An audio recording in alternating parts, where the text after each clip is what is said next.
Welcome back to the channel. Warhammer Man back in the studio, and today we're taking a look at the Warhammer 40,000 Core Rulebook FAQ/Errata. Before we get started, I'd like to remind you to make sure to like and subscribe for Warhammer 40,000, Kill Team, Necromunda, Age of Sigmar, and warcry content. Everything from our news, reactions, reviews, unboxings, to all kinds of tutorials on painting, converting, magnetizations, and many other things as well for your tabletop game needs. So let's go ahead and jump right in. So this is the new updated version for 2022 for the core rulebook, and this is our frequently asked questions and then errata. And a lot of this is old, some of it is new, but this is the core rulebook primarily, and this is 9 pages long. So let's take a look. These documents collect amendments to the rules and present our responses to players' frequently asked questions. Often these amendments are updates necessitated by new releases or community feedback. These can be identified by the presence of an asterisk before the page reference. At other times, these amendments are errata designed to correct mistakes or add clarity to a rule that is not as clear as it might be. As they're revised regularly, each of these documents has a version number, where a version number has a letter, and it means it has had a local amendment only in the language to clarify a translation issue or other minor corrections.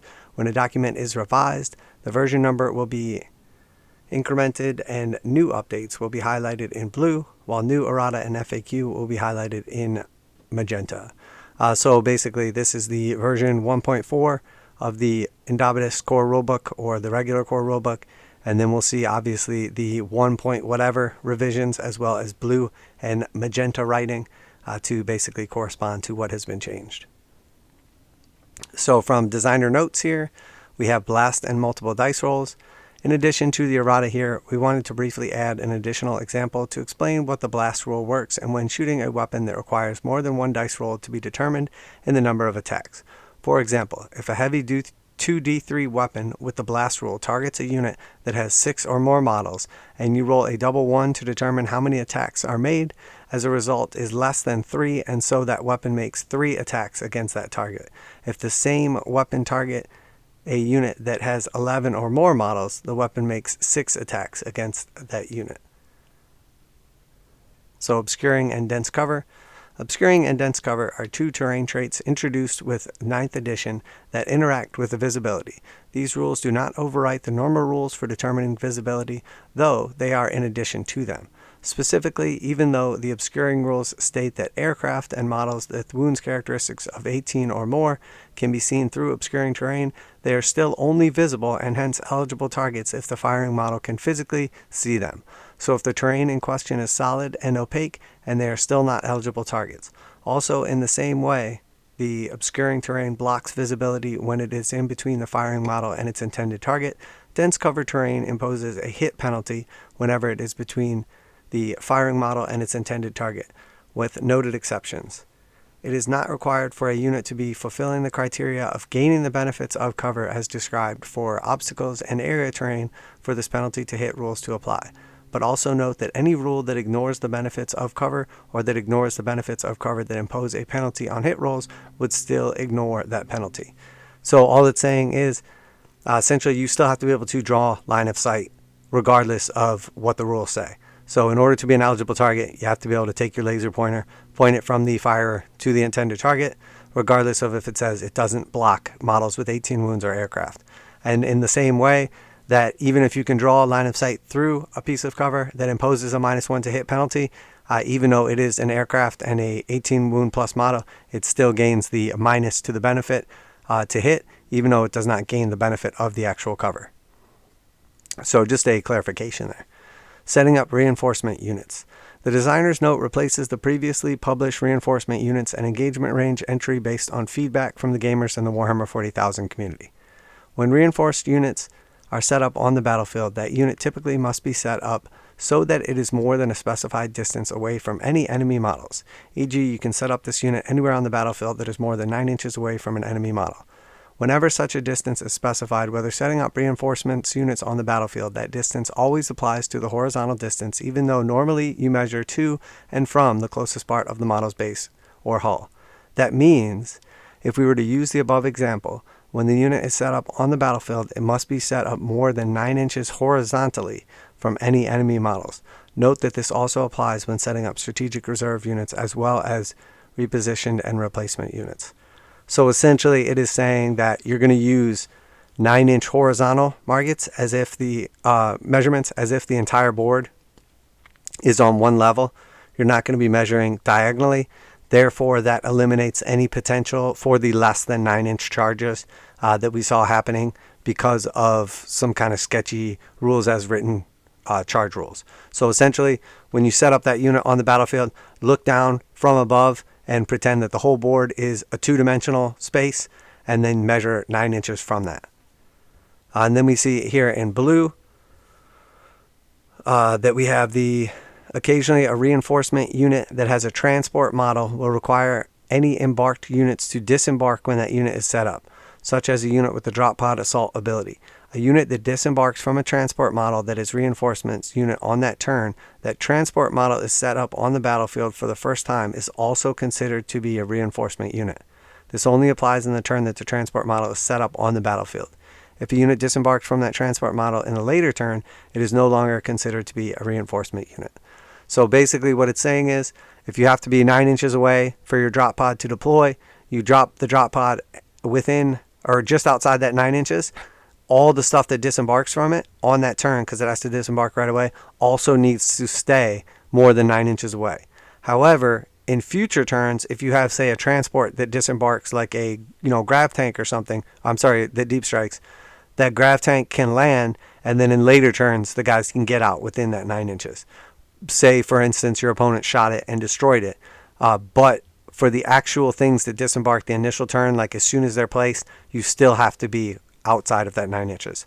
So essentially, once again, just clarifying that there's no tricky shenanigans to deploy reinforcement units within 9 inches. That's what both those rules were for. So battlefield quarters. If a rule asks you to divide the battlefield into 4 even quarters, it should be divided up using 1 horizontal and 1 vertical line, with both passed through the center of the battlefield as shown below. Pretty straightforward. Essentially just saying they're not going to be squares because your battlefield is rectangular. So just draw 1 line through the center of the battlefield from left to right, and 1 line from the center of the battlefield from top to bottom, essentially. Redeploying units. And this is in magenta.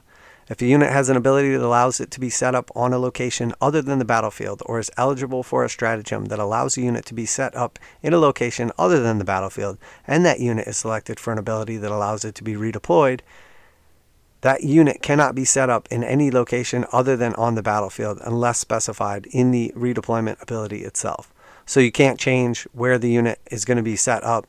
If it's already on the battlefield, it needs to stay on the battlefield. If it was off the battlefield and now you're going to redeploy it onto the battlefield, if it was even eligible, it has to be on the battlefield. Can't go into a different type of like strategic reserve or something. Setting up units disembarking from a destroyed transport. When a transport model is destroyed, if you cannot set up every model from a unit that was embarked within it, only models that cannot be set up are destroyed. The entire unit is not destroyed if 1 model cannot be placed. Instead, just that 1 model would be destroyed, and the rest of the models would be placed as normal. Deploying large models. Some large models, typically aircraft, have wings and other parts that extend significantly beyond their base. This can make it difficult for them to fit wholly within a mission's deployment zone.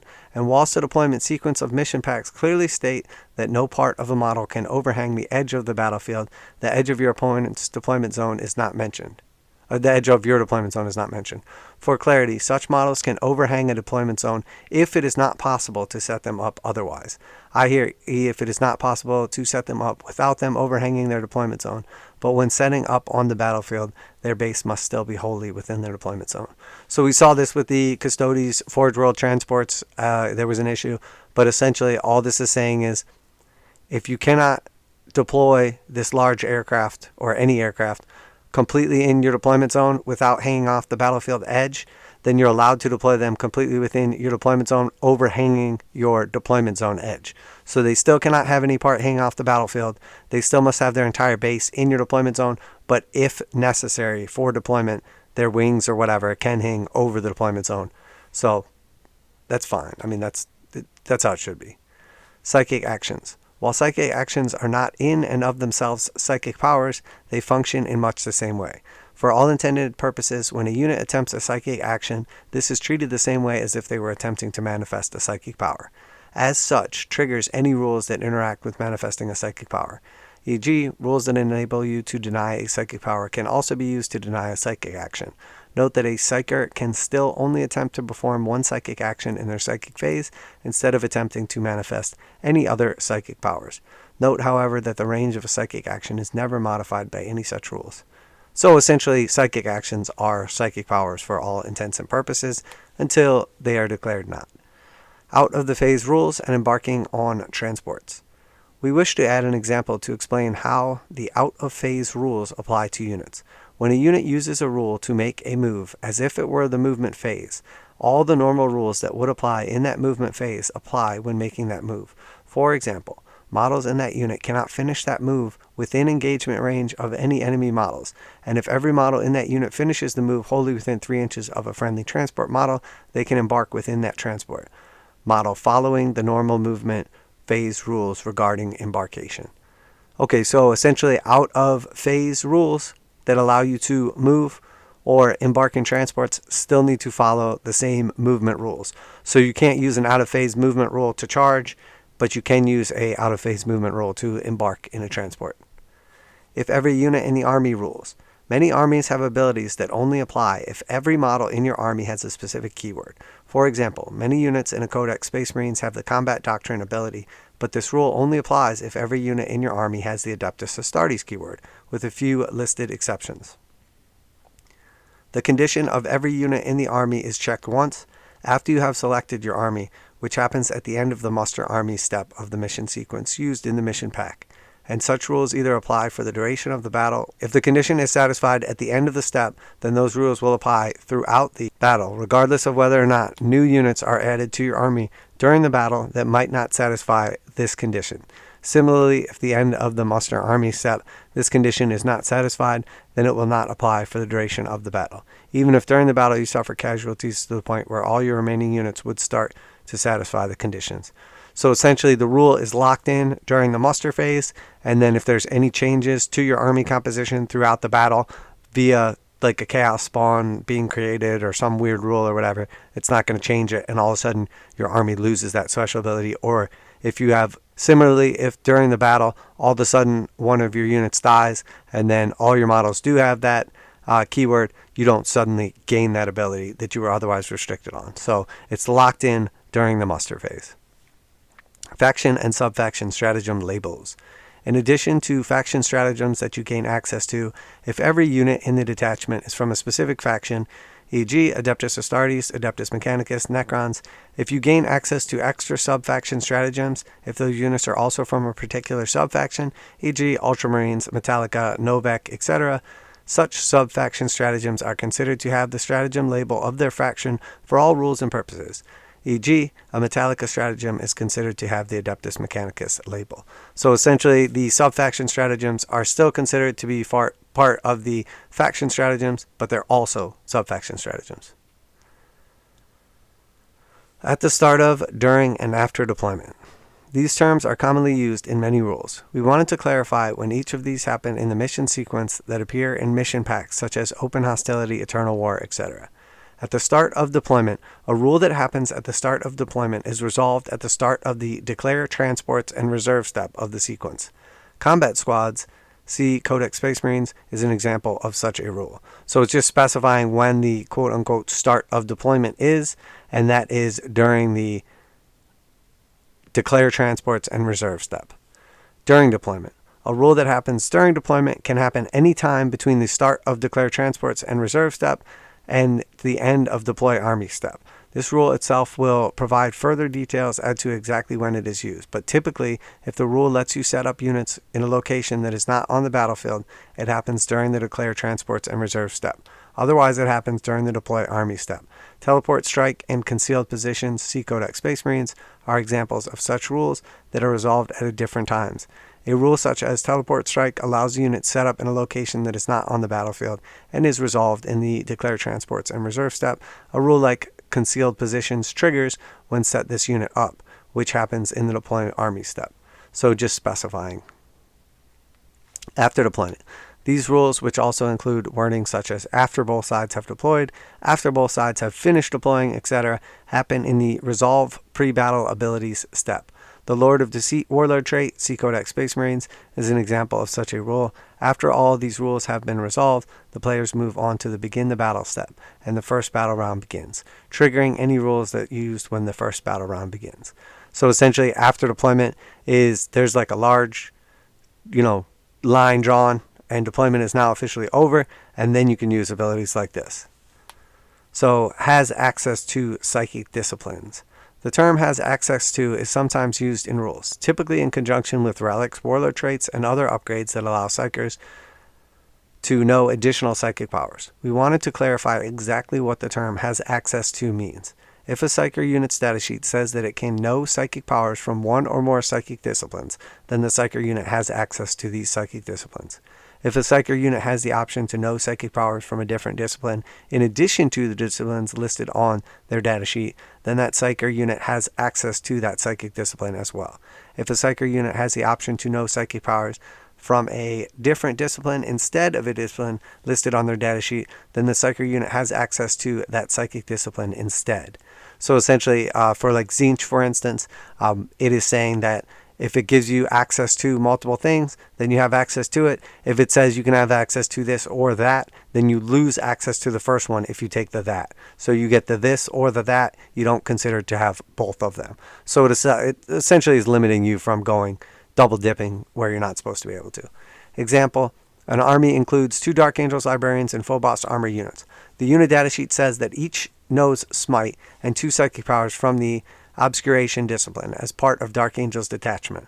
The player can choose for one or both to instead know powers from the Enteromancy discipline. The controlling player decides to do so with the first librarian, but not the second.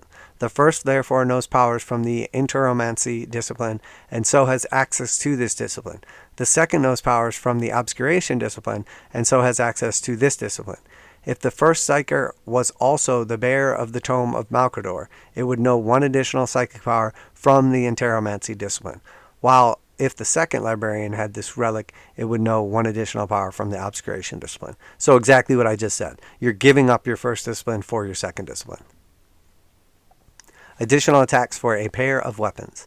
If a model is equipped with 2 weapons that have an ability that reads each time the bearer fights, if it is equipped with 2 name weapons, it makes 1 additional attack with the weapon, e.g. Orc Kill Saws, Grey Knight's Nemesis Falchions, Drukhari, Macro Scalpers, etc.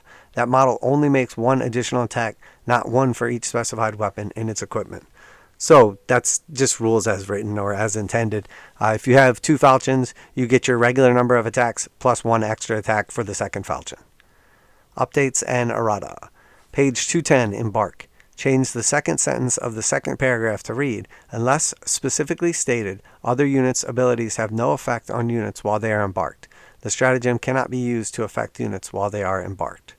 Page 213, Aircraft Engagement Range. Add the following to the end of the second paragraph. The only exception are units that can fly, which can end a charge move within engagement range of an enemy aircraft model. Page 215, Manifesting Psychic Powers. First paragraph. Add the following sentence. The same psyker unit cannot attempt to manifest smite more than once during the same battle round. Page 219. Look out, sir. Change this rule to read. This could be a big one. Models cannot target a unit that contains any character model with a wounds characteristic of 9 or less with a ranged weapon, while the character unit is within 3 inches of the following. A friendly unit that contains 1 or more vehicle or monster model with a wounds characteristic of 10 or more. A friendly non-character unit that contains 1 or more vehicle or monster model. A friendly non-character unit that contains 3 or more models. Nope, same I think. In all cases, if the character unit is both visible to the firing model and is the closest enemy unit to the firing model, it can be targeted normally. When determining if the character unit is the closest enemy to the firing model, ignore other enemy units that contain any character models with a wounds characteristic of 9 or less. Okay, so that's how it was before. Cannot shoot at an enemy character with 9 or less moons while it is within 3 inches of a friendly unit that contains 1 monster, 1 vehicle, or 3 plus other models, excluding character models with 9 wounds or less, unless it is the closest target. So basically, if you have a character, you can shield them with either a vehicle, a monster, or a unit with 3 or more models, excluding character models with 9 or less wounds, as long as the character is not the closest target. Page 247. Add the following subsection fortifications. Units with a fortification battle roll or terrain feature that are part of your army, unless otherwise stated. When setting up fortifications on the battlefield, they cannot be set up within 3 inches of other terrain features that is not part of its own datasheet. Excluding hills, page 260, if it is not possible to set up a fortification as a result, it cannot be deployed and counts as having been destroyed. Fortifications can never be placed into strategic reserves. And then our red squares, fortifications cannot be set up within 3 inches of other terrain features except hills. Fortifications cannot be placed in strategic reserves. Setting up strategic reserve units. Third paragraph, second sentence, page 256. Change this sentence to read: the only exception to this is if every model in the unit is being set up within 1 inch of their own battlefield edge, and wholly within their own deployment zone, in which case they can be set up within 9 inches and even within engagement range of enemy models. Page 258. Performing actions. Second paragraph, fourth sentence. Change this sentence to read: a unit can only attempt to perform 1 action per battle round. On to page 4. So page 262, difficult ground.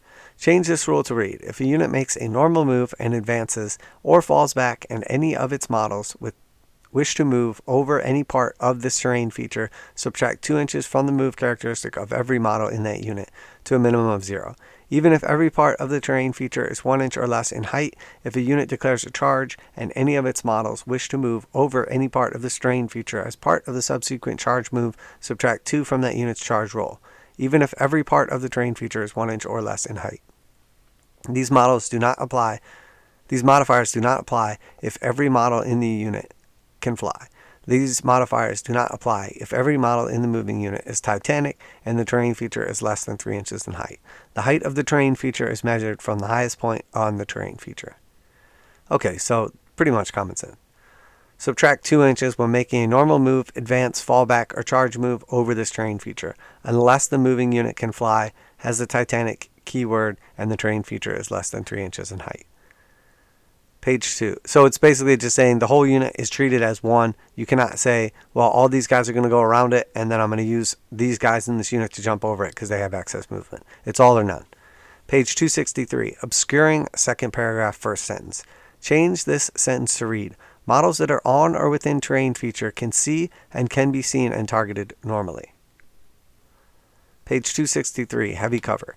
Change this paragraph to read: when an attack made with a melee weapon wounds a model that is receiving the benefit of cover from this terrain feature, add 1 to the saving throw made against that attack unless the model that the attack is allocated to made a charge move this turn. Invulnerable saving throws are not affected. Okay, that's interesting. So on the charge you don't gain the benefit of cover, but otherwise you do. But not for invulnerable saves. Page 284, while we stand, we fight. Change to read: if you selected this objective, then before the battle you must identify which 3 units from your army, excluding models with a fortification battlefield roll, have the highest points value, and make a note of them on your army roster. If 2 or more units are tied, you can choose between them. If your army has 3 or fewer units, then you instead identify all the units in your army. A unit's points cost includes the points of all weapons and war gear it is equipped with. You score 5 victory points for each of these units that are on the battlefield at the end of the battle. If a unit splits into several smaller units during the battle, all of these separate units, including drone units, must be destroyed for the original unit to count as being destroyed for the purpose of these secondary objectives. So for Space Marine unit, if it was, say, 500 points and then you split it into 2 5-man squads, it would basically mean that both those 5-man squads are still considered as part of the main unit, so both would need to be destroyed. Page 290, Incursion Mission, Crossfire. Change the 2 12-inch horizontal measurements on the mission's map to each be 3 inches. Not sure about that one. Designer's note, the objective markers on this mission should be 12 inches from the vertical center line of the battlefield, not 12 inches from the dotted 9-inch circle in the center of the battlefield. Oh, okay. It was just an error on the deployment. I'm sure it probably looked correct, but was just written incorrectly. So the 9 inches is subtracted from the 12 inches, so it should read 3 inches is what they're saying. Page 322, Master Crafted Armor. Change the first sentence to read, add 1 to the armor saving throws made for this bearer. Page 333-8, place objective markers. Change the first sentence to read, the players now set up objective markers on the battlefield. Page 333, Crusade Mission Pack. Declare reserves and transports. Change the last paragraph to read, in these missions, reinforcement units can never arrive on the battlefield in the first battle round, but strategic reserve units can if the mission specifically states so, e.g. recon patrol. If during the first battle round a unit arrives from strategic reserve, but the mission does not instruct you where to set up that unit, use the rules for the battle round to determine where it can be set up. Any strategic reserve or reinforcement unit that has not arrived on the battlefield by the end of the third battle round counts as having been destroyed, as do any units embarked within them. This does not apply to units that are placed into strategic reserves after the first battle round has started. Page 333 through 335, Crusade Mission Pack. Mission sequence. Add 1 to the numerical value of each step between steps 10, deploy armies, and 17. Update order of battle, e.g. deploy armies should be step 11, determine first turn should be step 12, and so on. So it's just a numerical error. Page 341, Crusade Mission Supply Cache. Change the second bullet point of the mission capture and control mission objective to they control 2 or more objective markers. Page 361 through 362, Rare Rules. Always fight first/last. Add the following paragraph to the end of the Rare Rules entry. Note that it doesn't matter how many rules are affecting a unit that enable it to fight first, or how many rules that are affecting a unit can say it cannot be selected to fight until after all other units have done so. If a unit under the effects of one or more of both kinds of abilities simultaneously, that unit instead fights as if none of those rules are affecting it. So essentially stacking fight first or fight last does nothing. If it is hit with fight first and then it is hit with fight last, it just fights regularly. If it is hit twice with fight first or twice with fight last and only once with the opposite ability, it still just fights regularly. Note that the counteroffensive stratagem requires you to select a unit that is eligible to fight. This means that if a unit is under the effects of a rule that says that it is not eligible to fight until after all other eligible units have done so, then unless that unit is also under the effects of a rule that lets it fight first, and them canceling each other out, you will not be eligible to select that unit to use the counteroffensive stratagem. Some examples of rules that always allow units to strike first include martial superiority and a veil of time, see Codex Space Marines. Precognitive strike, see Codex Necrons. Also note, as per the core rules, units that have charge fight first in the fight phase, and for the purposes of this rare rule, this is considered to be a rule that lets a unit always strike first. Interesting. Some examples of rules that always make a unit strike last, or say a unit cannot be selected to fight until after all other eligible units have done so, include Temper Mortis, see Codex Space Marines. The Armor of Rust, see Supplement Space Wolves. Absence Generators, see Codex Necrons, etc. Page 5. Page 363. Rare Rules, Resurrecting Models. Add the following sentence to the end of the Rare Rules entry. For the purpose of allocating attacks later during the same phase, such models are not counted as having lost any wounds or as already having had any attacks allocated to them in this phase. Add the following bullet points to the Rare Rules summary. Models that were destroyed and returned to a unit do not count as already having lost wounds, having already had attacks allocated to them during this phase. So if something comes back with, a special ability, then it's not going to consider to have lost those rules to double affect the unit, basically. Page 363. Rare Rules, Repositioning, and Replacement Units. Add the following to this box out. 9. If that unit is performing an action, the action immediately fails. 10. Such rules can, if they occur in the movement phase, be used on units that arrive from reinforcements this phase and or on units that have already been selected to move this phase. Page 363. Rare Rules. Add the following. Charging Aircraft.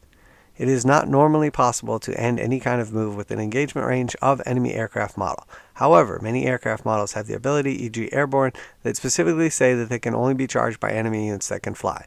Such rules take precedence over those in the core book, and units that can fly can indeed declare a charge against an aircraft model. They can end a charge move within engagement range of it. Units that can fly can declare charges against aircraft models. Makes sense. Page 363. Rare rules. Add the following. Disembarking large models. Some models are so large that when they are disembarked from a transport model, it is not possible to set them up wholly within 3 inches, typically because the disembarking model itself is larger than 3 inches in all dimensions. In these cases, as such, set such a model up with its base or hull within 1 inches of its transport model base or hull, and not within engagement range of any enemy models. If it is impossible to set up a disembarking model wholly within 3 inches of a transport model because it is too large, set it up within 1 inch of its transport model instead. So that would be like a dreadnought getting out of like a flying transport that's huge or something like that. Page 363. Rare rules. Add the following. Resolving abilities when moving off the edge of the battlefield. Some models, typically aircraft, have rules that are used after they have finished making a move in the movement phase, such as dropping bombs on a unit they have moved over. If a unit has such a rule that it can move off the table edge of the battlefield, such as in the case of an aircraft when the strategic reserve rule is being used, then the purpose of those rules, the unit's move is considered to have finished when it touches the edge of the battlefield. Such rules are then resolved, and the model is then removed from the battlefield. If a unit can move off the edge of the battlefield, it can still resolve rules that are triggered at the end of its move before removed from the battlefield.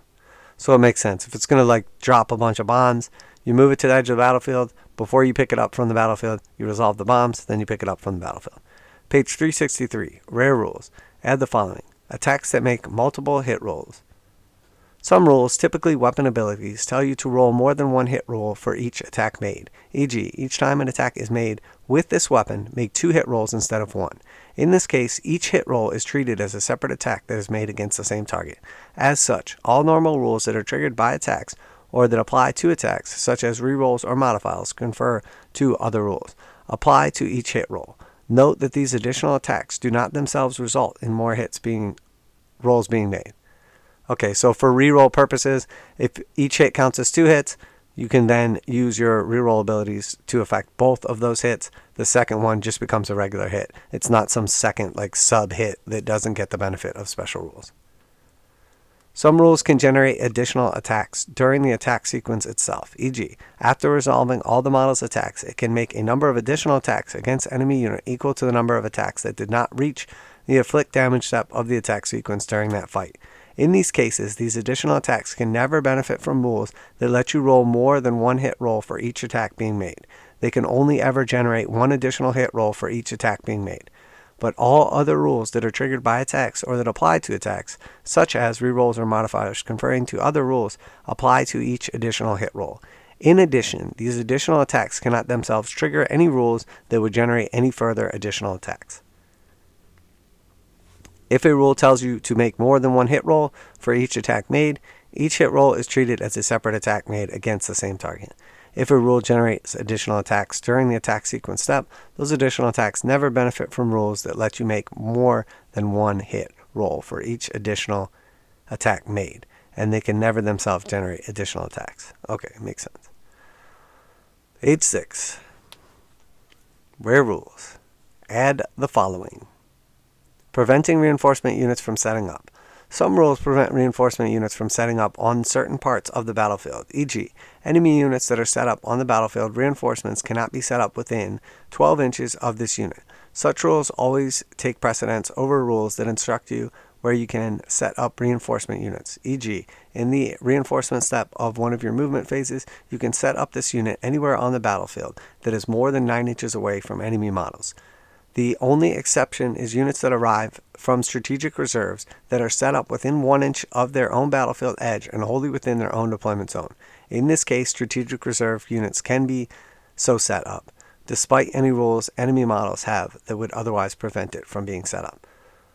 Rules that prevent reinforced units from being set up take precedence over rules that allow reinforcement units to be set up. Does not apply to strategic reserve units that are set up within 1 inch of the battlefield edge within their own deployment zone. So essentially, if you're deploying during strategic reserve in your own deployment zone, the special abilities may not affect it the same way that they would if you're trying to just deploy like anywhere else on the battlefield. So it's basically saying your own deployment zone is less restricted by special abilities and rules. Page 363, Rare Rules. Add the following. Manifesting Priority. While manifesting a psychic power, you'll occasionally find that 2 rules are direct conflict and cannot both apply. For example, when one rule says that a psychic power cannot be denied, and another rule says that a psychic power is denied or resisted when this happens, rules that say a psychic power cannot be denied take precedence over rules that say the psychic power is denied.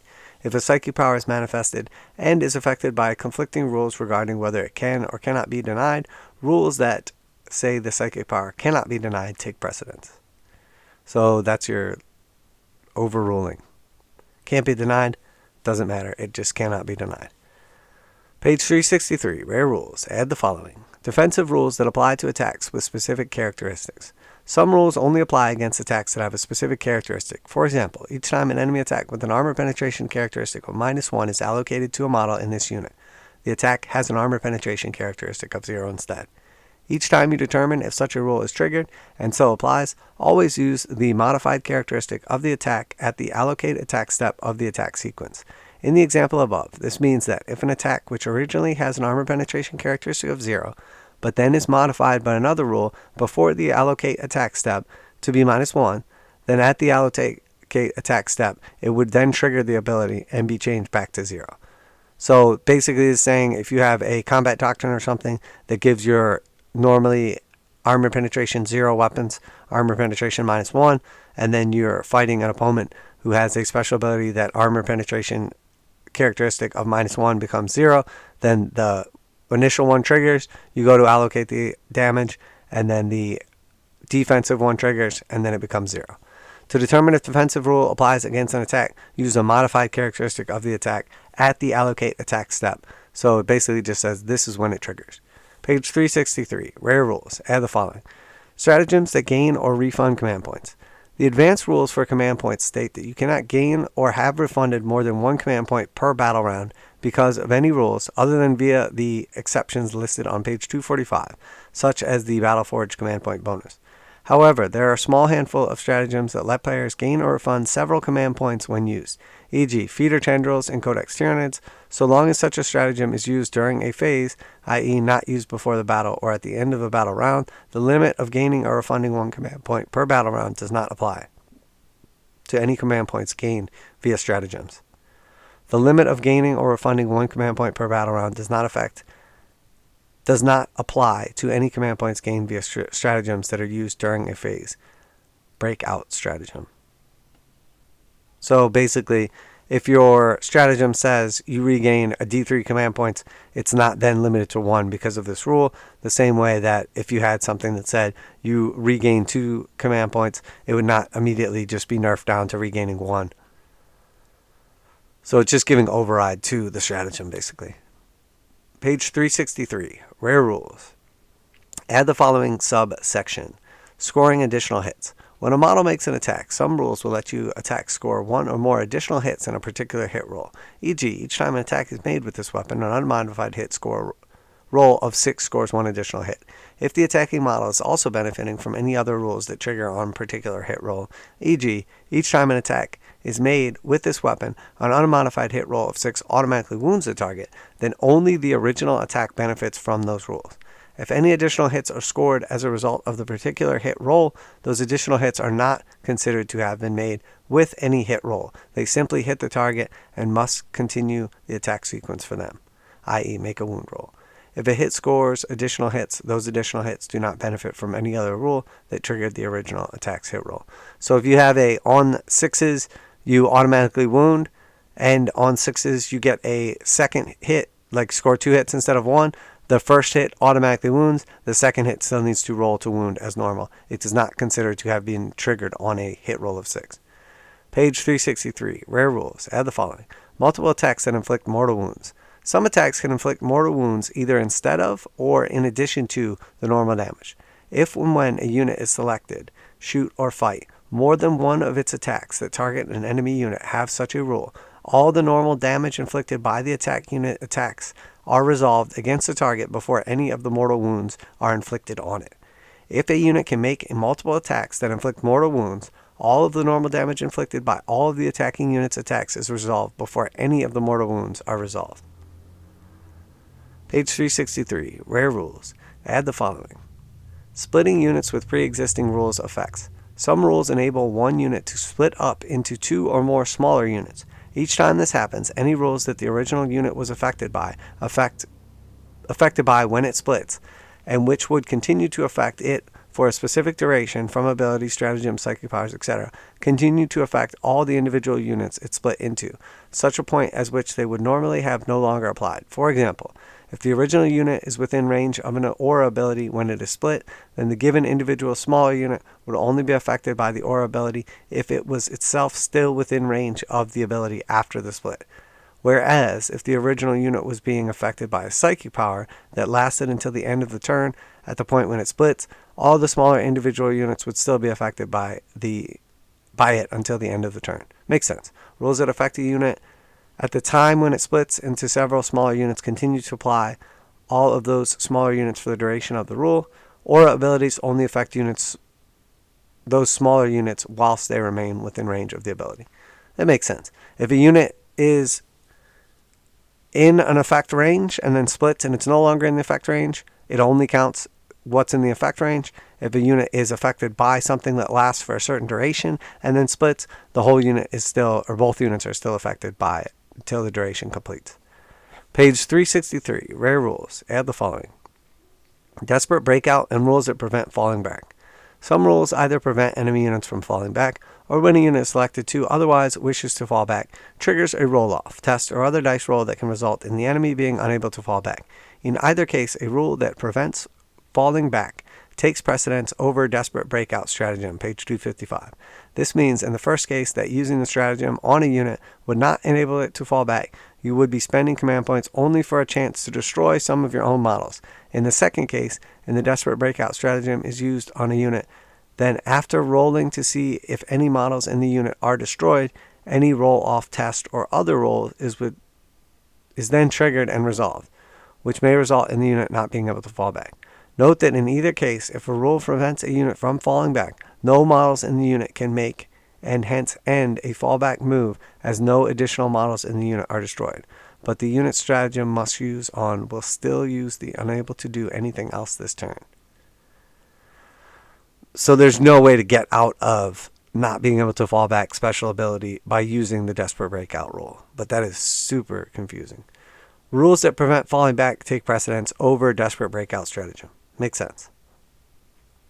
Page 363, Rare Rules. Add the following. Moving through models.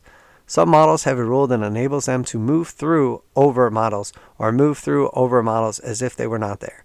Sometimes such a rule will not apply to a specific type of movement, e.g. normal moves, advanced moves, charge moves, etc., while other times it will apply to all types of movement. In any case, when moving a model with such a rule, it can be moved within engagement range of enemy models, but it can never finish a move on top of another model or its base, and it cannot finish a normal move or advance or fallback move within engagement range of an enemy model. It can only end a charge move in engagement range of a unit it declared a charge against that phase. Okay, makes sense. So bullet point, models that can move through over enemy models can also move through within engagement range of enemy models. Models cannot end a move on top of another model. Models cannot end a move, advance, or fallback move within engagement range of an enemy model. Models can only end a charge move within engagement of enemy models that they declared a charge against that phase. So basically, the special ability that you're using does not negate the regular rules. Page 9.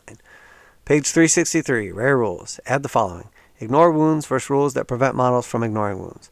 Some models have a rule that says that they cannot lose more than a specified number of wounds in the same phase, turn, battle round, and that any wounds that would be lost after the points are not lost. When such a model is attacked by a weapon or model with a rule that says the enemy model cannot use rules to ignore the wounds it lost. The rule takes precedence over the previous rule. And if that attack inflicts any damage on that model and loses a number of wounds equal to the damage characteristic of the attack, even if it has already lost the specified number of wounds already this phase, turn, battle round. So that's like Godskull Thraka's rune, where you can only lose 3 wounds per phase. Rules that say models cannot use rules to ignore the wounds they lose take precedence over rules that say that a model cannot lose more than a specified number of wounds, and any wounds lost after this point are not lost. So you can't skirt special rules by just negating wounds because you've already lost the maximum amount of wounds at that phase. Page 363. Rare rules. Add the following.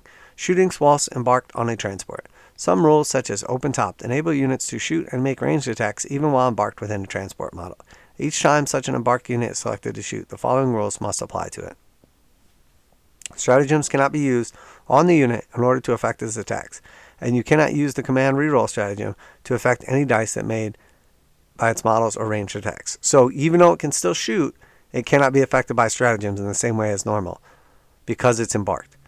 2. Measure distances and draw a line of sight from any point on the transport model when models in the unit make the ranged attacks. If the transport model made a normal move, advance, or fall back, remain stationary this turn, embarked units are considered to have done the same when they make ranged attacks. So if there's any rules that limit what you're allowed to do based on those movement criteria, they still affect the models inside, because they're all considered one unit, basically. Whilst the transport model is within engagement range of any enemy units, unless the ability that the transport model has that allows its passengers to shoot whilst embarked states otherwise, the models that embark cannot make ranged attacks except with pistols. So pistols only in combat still applies, unless it specifically says otherwise. Unless specifically stated otherwise, the embarked unit is not affected by abilities, including aura abilities, or any other unit, even if the unit is also embarked within the same transport. So you cannot use, say, a Space Marine captain inside of a transport with Space Marines to give the Space Marines inside the transport or the captain himself reroll 1s to hit, for instance. If the unit was under the effects of a rule when it embarked on a transport model, such as rules bestowed on it during the command phase or psychic powers or stratagems, those rules do not apply to the unit whilst it is embarked. Okay, that's interesting. So you can embark a unit on a transport to get rid of any positive or negative buffs on it because they no longer affect it. 7. Any abilities, including a detachment ability, that models in an embarked unit have, or that their weapons have, continue to apply when they make ranged attacks. So that would be like gets hot rule, or something like that. If a restriction applies to a transport model, the same restriction applies to the units embarked within it. For example, if the transport model is not eligible to shoot because it has advanced or fallen back this turn, the passengers are not eligible to shoot with it. 9. If a transport model is under the effects of an ability which would apply a modifier to a dice roll made when making ranged attacks, such as modifier to hit rolls, wound rolls, etc., the same modifier applies to each time an embarked model makes a ranged attack. So essentially, if you want to affect a unit with an ability, but they're in a transport, you have to just affect the transport, and then it transfers to the unit because they're all treated as one. So it makes sense. It's positive and negative. Both ways it works. Page 363, Rare Rules. Add the following. Rules that count as remaining stationary. Some rules allow a unit that count as having remained stationary or counted as if it had not moved, even if that unit has moved during the movement phase. The following rules apply to those types of rules. Such rules, if they apply to the shooting phase, mean that a unit is eligible to shoot even if it has advanced or fallen back this turn. 2. Such rules, if they apply to the shooting phase, means that infantry models do not suffer the penalties to hit rolls incurred for firing heavy weapons in the same turn in which they moved. 3. Such rules, if they apply to the shooting phase, mean that models do not suffer the penalty to hit rolls incurred for firing assault weapons in the same turn that the unit has advanced. 4. Such rules, if they apply in the charge phase, mean that the unit is eligible to declare a charge even if it has advanced or fallen back this turn. 5. Such rules means that any other rules, abilities, stratagems, etc. that are used to trigger when a unit remains stationary, e.g. grinding advance, can be used are triggered. 6. Even a reinforcement unit is subject to such a rule. That rule has no effect on the unit in the turn they are set up on the battlefield. That means that reinforced units always count as having moved. i.e. never count as having remained stationary. Remember that this also includes repositioned and replacement units. Page 363. 7. Even if a transport model subject to such a rule embarked model still cannot disembark from the transport during the movement phase if the transport has already moved, unless that transport or models embarked within it have a rule explicitly allowing them to disembark after the transport has moved. But if a unit does so, it cannot then charge during the same turn. 8. If a unit has disembarked from a transport model, rules which allow that unit to be treated as though it has remained stationary have no effect. 9. Even if a unit subject to such rule, it cannot start an action if it has advanced or fallen back this turn. And page 9, the final page. Page 363, rare rules. Add the following. Psychic powers that modify characteristics and have additional effects based on the psychic test. A few psychic powers that can modify one or more of a unit's characteristics also have additional or boosted effects if the psychic test made or manifested them is over a certain value. If that certain value is based on a characteristic that the same psychic power can modify, then the value required in that point when the psychic test is made, not after it has been manifested. For example, imagine a psychic power that, if manifested, reduces an enemy's unit's leadership characteristic. If that psychic power has an additional effect that inflicts mortal wounds, if the psychic test exceeds the enemy unit's leadership characteristic, then the value required for the effect to apply is that of the enemy unit's leadership characteristic before it reduced the enemy's psychic power. Reduced by the enemy psychic power. So essentially saying that if a rule has two abilities that affect the same thing, or one that affects it and one that does damage based on that, you go by their base leadership, and then afterwards their leadership would be modified. So bullet point, if a psychic power can modify a characteristic and it has an additional boosted effect on a given psychic test result that is determined by comparing it to the characteristic value the psychic power itself modifies, use the value before it is modified by the psychic power. Well said. Page 363. Rare rules. Add the following. Preventing losing objective secured. Some units have the objective secured ability, and other rules can bestow the objective secured ability into a unit. A unit can even be under the effects of multiple rules that each bestow a unit with the objective secured ability, sometimes granting them additional bonus effects. However, there are also rules that can prevent units from being able to use the objective secured ability, or else that say a unit loses the objective secured ability. Whilst a unit is simultaneously under the effects of one or more rules that give it the objective secured ability and one or more rules that either cause it to lose the objective secured ability or prevent it from using the objective secured ability, the rule that caused the unit to lose or prevent it from using the objective secured ability take precedence, regardless of how many different rules currently apply to the unit that grant it with the objective secured ability. E.g., one instance of lose the objective secured ability cannot use the objective secured ability take precedence over two or more instances that gains the objective secured ability. Furthermore, if a unit was gaining any additional bonus effects because they gained the objective secured ability, even though they already had this ability, whilst under the effects of any rules that cause it to lose or prevent the objective secured ability from working, it loses those additional benefits.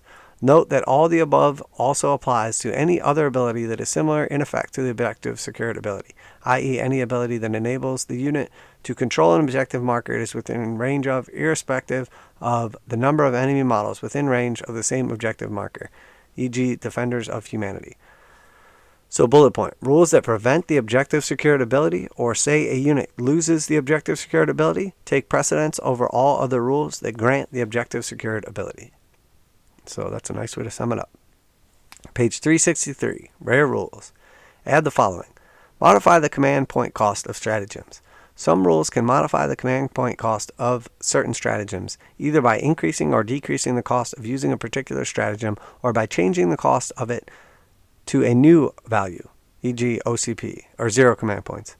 If a rule instructs you to change the command point cost of a stratagem with a specified value, change it to that value before applying any other modifiers to the ability from other values, if any to the new value. All modifiers to the command point cost of a stratagem are cumulative. You must apply division modifiers before applying multiplication modifiers and before applying addition and then subtraction modifiers. Round any fractions up after applying all modifiers, regardless of the source. The command point cost of a stratagem can never be modified below 0. So, bullet point. All modifiers to a command point cost of a stratagem are cumulative. Apply rules that replace the command point cost with specified value first. Apply all other modifiers to the command point cost, if any, in the following order: division, multiplication, addition, subtraction. Round fractions up after applying all modifiers. So no tricky business with command points. Page 365. Rules, term, glossary. Add the following: charge distance. The result of a charge roll, page 224, is the maximum distance in inches each model in the charging unit can move, and is sometimes referred to in the unit's charge distance. Page 365. Rules, term, glossary. Add the following: suffer damage. If an attack reaches the inflict damage step of the attack sequence, the model that the attack was allocated to is said to have suffered damage, even if that model subsequently uses a rule to either ignore the wounds inflicted or use a rule that means those wounds are not lost. So that is interesting. So for something like Death Guard, disgustingly resilient, the unit is considered to have suffered damage even if they pass disgustingly resilient. So that is interesting. Page 366. Rules, terms, glossary. Add the following: moved X or more. Some rules require a unit to move X or more, or are triggered when a unit moves X or more, where X is a specified value listed in the rule itself. In both cases, it is the placement between the start and end of the move that is being referred to, and not the total distance moved. For example, in former case, such a rule requires all parts of every model in the unit to end their move at least X away from where they started. In latter case, such a rule is triggered when all parts of every model in the unit have ended their move at least 6 away. So you can't do zigzag moves to say you move 12 inches when you really only move 6, because you move 6 and then back 6. Page 366. Rules, term, glossary. Add the following: move normally. Rules that refer to moving normally are the same thing as making a normal move. E.g., a rule that states instead of moving this unit normally means instead of making a normal move with this unit. If a rule simply tells you to make a move as if it were a movement phase, but does not specify what type of move is being made, it is a normal move. That's it. We did it. Page 9, Warhammer 40K rulebook. So hopefully that helped. If you were missing anything, try to be clear and concise and just essentially read this off for anybody that doesn't want to dig through it themselves. Not a ton changes here. Most of the changes were summed up pretty well with the bullet points. Some of these may affect you, but overall, mostly clarifications. So if you enjoyed the video today, make sure you like and subscribe, share it with your friends. Make sure that you are tuning in for Warhammer 40,000, Kill Team, Necromunda, Age of Sigmar, and warcry content. Everything from rules, reviews, and reactions, unboxings, and of course, all types of tutorials from building, painting, and all kinds of other good stuff as well. We are a commission-based studio, so obviously we show off all the commissions as they go out of the studio. So if you would like a commission done, you can reach out to us as well. We do pride ourselves on the quality of work and getting them done within a reasonable amount of time, but we do stay pretty darn busy. But that's it for today, guys. Make sure you like and subscribe. I'm Warhammer Man. This Warhammer Man Studios with our Warhammer 40,000 core rulebook, Fox, and Erratas for 2022. And I'm out of here.